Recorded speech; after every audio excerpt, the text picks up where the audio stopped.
Hey guys, and welcome back to the WTF Fake It Till You Make It show. We're at episode 10, which is the season finale, so thank you for listening and congratulations for making it this far with me. So I've decided to end on another one of my favorite genres, which is historical fiction. I guess the question to ask is, what makes historical fiction different from fantasy? Well, historical fiction can range from being as accurate a retelling of history as possible, but perhaps through the eyes of a fictional character. Like, have any of you watched The Last Kingdom on Netflix? It's actually based on a series of books, The Saxon Stories, and that's exactly what it does, right? It's got a fictional character that is going through and narrating real events. Anyway, it can range from being fairly close to the truth to being drenched in fantastical elements like magical creatures, time travel, historical what-ifs explored. So, for example, The Man in the High Castle, that Amazon Prime series, is based on a Philip K. Dick novel exploring what the world would look like if the Axis powers of Germany and Japan had won World War II. So, yeah, it can get anywhere from fairly straightforward to just completely whack, taking a completely different tangent than where history actually went. But in every case, historical fiction is still pretty firmly grounded in a real place or real places. It usually respects major historical events and characters and pays pretty close attention to cultural details like food, my favorite, fashion, and behavior, manners, culture, that kind of thing. I have boundless respect for writers of this genre because it takes so much research. Believe me, I've tried to write a little bit, and just to produce a paragraph takes hours and hours of research to get anything right. Well, I love historical fiction. It gives you a vibrant insider perspective on what the world might have looked like, but usually through an engaging, accessible perspective. My problem with reading straight-up history most of the time is that when you have to stick too closely to the exact facts, you can't try to put yourself in the shoes of a character. Not really, anyway, because you're not allowed to fill in the blanks in between without a dozen disclaimers which pull you right out of the story. So I guess that would be the difference between historical fiction and, say, a documentary, right? That's kind of why you need those professors chiming in with what we know and what we may have been true and what we can guess, whereas with historical fiction, it's just all, you take it as fact. But yeah, historical fiction is a completely immersive experience. It really does feel like time travel to me, which obviously is awesome. Right, so let's get to it. It's so difficult to narrow down to a short list of my favorites, but I've done my best and restrained myself to just 3 for you, so you don't have to sit here all day. Okay, let's start in Africa. So one of my favorites is called Homegoing by an author called Yagyasi. It is a really stunning novel written about 7 generations of a family split between Ghana and America. So it follows the story of 2 half-sisters, one of whom is captured and taken as a slave to the States, and the other remains at home in Ghana. Each chapter represents a different descendant of each of these women. What this book does is it gives you a really powerful panorama of the history of Black slavery in America, in parallel with the development and change in Ghana over the course of time. So the half-sisters were given matching pendants right at the very beginning of the book by their mother.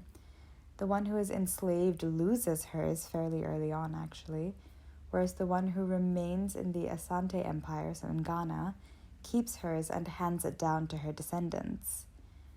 When the descendants of both the half-sisters finally meet at the end of this epic, after 7 generations, they don't have matching pendants that they can show each other and suddenly everything makes sense and oh my gosh, you're my family. In fact, they become close, but they never know that their histories are so deeply intertwined, which for me was the part that resonated the most. It really brought home for me the value of having a traceable family history. Knowing your roots, your ancestors, and the stories that made you. A lot of people had the opportunity of knowing that history just taken away so that they could never access it. It's simply lost. So, yeah, it actually definitely sent me on a quest of desperately interviewing the elders in my family to try and learn everything I could about my own history for a couple of months, which, by the way, is an awesome thing to do. I highly recommend it. Aside from that concept of family history, this book is also a really strong primer to the Atlantic slave trade. I lived in America and never thought about it as deeply as after when I read this book. I mean, of course I thought about it and studied it, but this book just gave me such a broad but in-depth survey that I could kind of place events and characteristics much more easily. So there are things I'd never really thought about, like how certain groups of West Africans also made a lot of money through the trade, right? They were enslaving other Africans to profit. So it's interesting because it's not as black and white. There are parts of it that are kind of gray, and the gray is where you kind of face true horror. Okay, let's move across the world to Italy. Another one of my absolute favorites is Elena Ferrante's novel, My Brilliant Friend. I'm partial to this because I lived in Italy for a while and would live there again in a heartbeat, although perhaps not in Elena Ferrante's particular universe, although it is an absolute masterpiece. In fact, it's so good that a lot of people got really obsessed with uncovering the identity of the author, who writes under a pen name, to the point where they hired private investigators and eventually figured out who she was. Talk about invasion of privacy, how awful. Anyway, it's about a pair of friends, Elena and Lila, who grow up in an incredibly rough, poor neighborhood in the outskirts of Naples in the 1950s. The stories, the characters, and settings are so incredibly vivid. In fact, I have a theory that this is actually autobiography. And note that Elena Ferrante shares her name with the main character of the book, Elena. So hint, hint, perhaps, right? But I think that maybe that's why Elena Ferrante wanted to remain anonymous, because I don't know how someone's imagination could be so detailed. She probably chose a pen name not because she wanted to avoid fame, but maybe she didn't want people she wrote about to be able to identify themselves and get upset, you know. Anyway, that's just a theory, but I think it's true. But yeah, these books, there are so many twists and turns in the story, complete with betrayals, murder, anguish, strife, and so many aha or oh my god moments, especially the ending. Oh my gosh, I nearly threw the book. It was so shocking that I actually kind of don't want to ruin this for anyone who does decide to read it. Because even if you're someone who reads a lot of horror, thriller type books and you're used to plot twists and you think you can anticipate them, yeah, this book completely had me. I couldn't have guessed half of what happened. Also, given that this was originally written in Italian, I have to say that the language in the translation, as in the English translation, is unusually rich, probably because Ferrante's writing is so visual that I guess it would translate well in any language. The best part about this novel is that it's actually part of a series. There are 3 more equally gripping sequels, so you aren't left high and dry. It goes right from childhood to being old women. You don't have to read the other books. You can just read the first book and be happy with it. But it really is quite great. There's actually a mini-series in Italian on this series as well, as in on the book series. It's worth watching. It is in Italian, so you have to read the subtitles, but I think it's really well done. Okay, let's move to Asia now, to the motherland in the 1960s. So I'm sure you've all heard of Arundhati Roy. Every Indian knows her because she was a trailblazer in, Indian authors writing in English and doing well. So yeah, she wrote The God of Small Things, which became one of the best-selling books by an Indian author, which is a pretty awesome distinction. So the story, which follows 2 fraternal twins, is set in Kerala, so in the south. It is way more dramatic than any Indian serial you've ever watched before. It's family drama all over the place. Okay, I'm going to take a deep breath and I'm going to try and give you a quick plot summary. You're not going to believe this because it is crazy. Okay.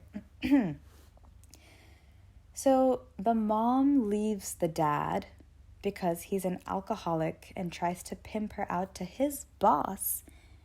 But she soon has a saucy affair with their servant, a Dalit, so an untouchable, which back then especially would have been super, super scandalous. And she gets caught. But when she gets caught, she blames her kids because the reason she kind of fell for this servant was because the kids really formed a strong relationship with the servant. And so who the kids loved by day, she loved by night, something like that. Anyway, when she gets caught, she blames her kids, the twins, who run away with their cousin Sophie on a boat. But in this escape, Sophie drowns and dies.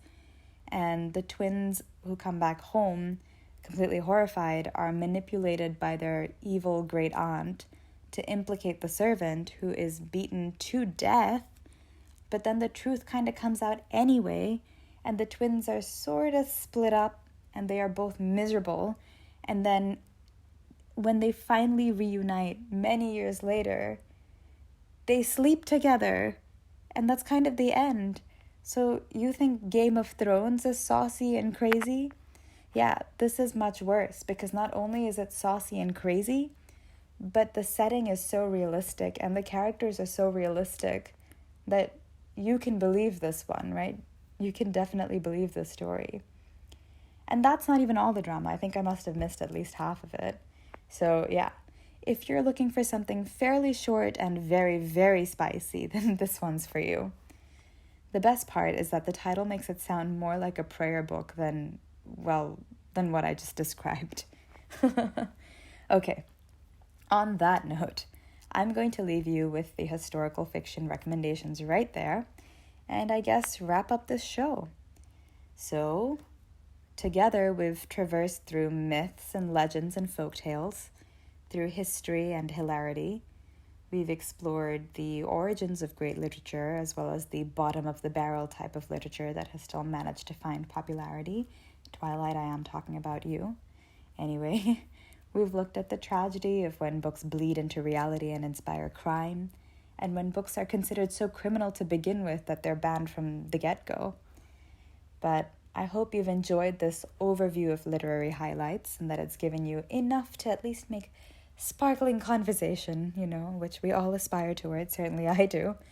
Even more, though, I sincerely hope that somewhere along the course of this podcast, you've gone from faking it to perhaps making it.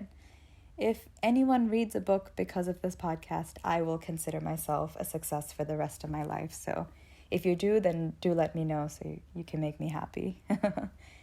Anyway, I guess this is farewell for now. Thank you for your ear, and perhaps we shall meet again. So, ciao for now.